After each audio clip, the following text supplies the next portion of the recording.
They called it eternal, a creature that defied age, untouched by time, born in mystery, and worshipped in silence. The villagers believed it was a messenger of gods, a celestial being that graced their lives with its very presence. High atop a weathered stone monolith in the heart of a hidden jungle village, nestled between emerald hills, lived a bird that never aged, never vanished, never died. For all the generations that knew of its existence, the bird remained perched on its sacred stone, observing the rise and fall of civilizations, the ebb and flow of life in the world below. No one could remember when it had first arrived, only that it had always been there. Some whispered that it came from the stars, carried on a meteor's fiery breath, and landed in a shower of celestial sparks. Others claimed it emerged from the earth itself, pushing through the soil and into the light, fully formed and forever free. Whatever the truth, over centuries, the bird became more than just a bird. It evolved into something profound, a living legend, a symbol of hope and resilience. The villagers built no statues of kings, no shrines for valiant warriors, no monuments to come, but they constructed a single temple,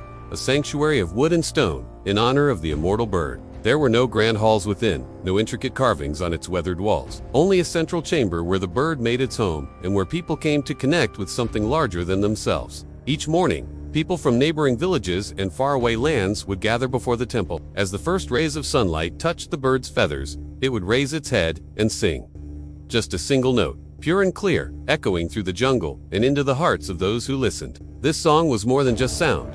It was said to hold healing powers. Those who heard it claimed it could mend broken bodies, soothe troubled minds, and bless homes with abundance. Legends spoke of people who traveled for months to reach the bird, enduring hardships and crossing treacherous terrains, all to hear its mystical song. And many said that once they heard it, their lives were forever changed. Some tried to understand the bird from a scientific perspective. Researchers, naturalists, and explorers ventured into the jungle, armed with nets, cages, and food, eager to capture and study this marvel of nature.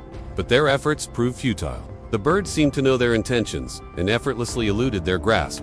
Cages stood empty, bait untouched. Drones sent to film it reported malfunctions in their equipment. Batteries drained without explanation. Photographs taken by ordinary people, however, often revealed a faint, ethereal glow around the bird, as if it possessed a light of its own. The scientific community was baffled, their instruments failing them as they attempted to document the impossible. But then today, everything changed. When the villagers arrived at the temple, they noticed something unusual.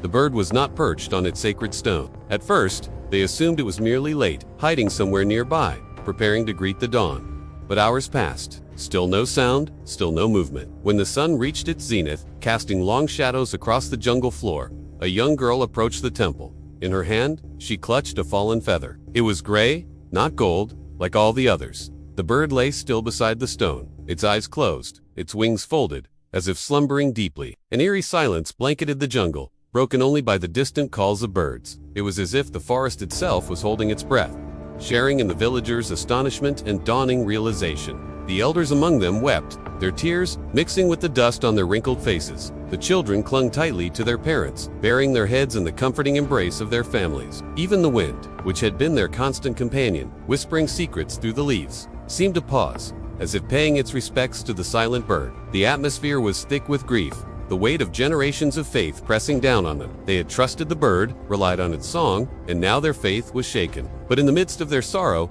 an old woman stepped forward.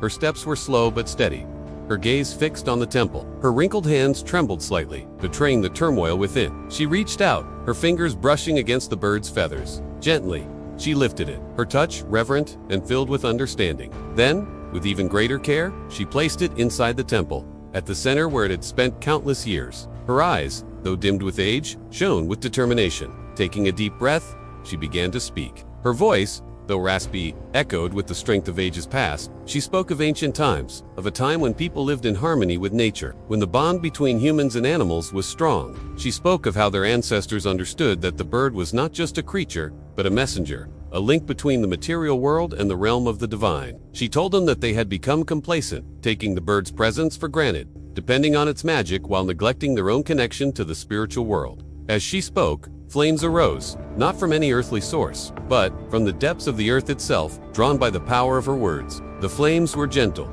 flickering in rhythm with her voice, as if responding to her every word. The villagers watched, mesmerized, not just by the flames, but by the words that fueled them. Then, as suddenly as it began, the woman's voice fell silent. The flames, too, subsided, leaving behind a peaceful calm. The villagers, though overcome with grief, realized the truth in the woman's words. They had strayed from the path of balance, forgetting the lessons their ancestors had taught them, but now, with heavy hearts, they understood that change was necessary. They carried on with the ceremony, honoring the bird in a way that transcended death. As the sun dipped below the horizon, painting the sky in hues of orange and purple, a new sound echoed through the jungle. It wasn't the bird's song, but a soft, unfamiliar melody. At first, the villagers were puzzled, wondering if it was a trick of the fading light or a figment of their grief-stricken. Yet, there it was again, carried on the wind, drawing them towards the temple. As they looked up, their eyes followed the path of the song until they saw it, high above them in the darkening sky. A lone bird soared effortlessly. Its feathers glistened with an otherworldly glow, catching the last rays of sunlight and scattering them like 1,000 tiny diamonds. And as it flew, it sang, not the mournful cry of a lonely bird, but a song of rebirth, of hope, of a new beginning. Perhaps it was the bird's spirit, freed from its earthly bonds, returning to a state of pure energy and freedom. Perhaps it was a message left behind, a celestial echo meant to guide and console those who mourned. Or maybe it was simply the ending of one miracle to make way for another, a reminder that sometimes letting go was the greatest act of love, and that even in the face of loss, life and hope endured. As the jungle turned gold with the colors of twilight, the villagers stood in awe, united in their sorrow and their newfound determination to carry on the legacy of the bird. Not through blind faith, but through understanding and respect for the delicate balance of nature. To hear more forgotten wonders of nature and the unseen world, subscribe, like, and comment on Jungle Echoes, Rescue, and Mystery.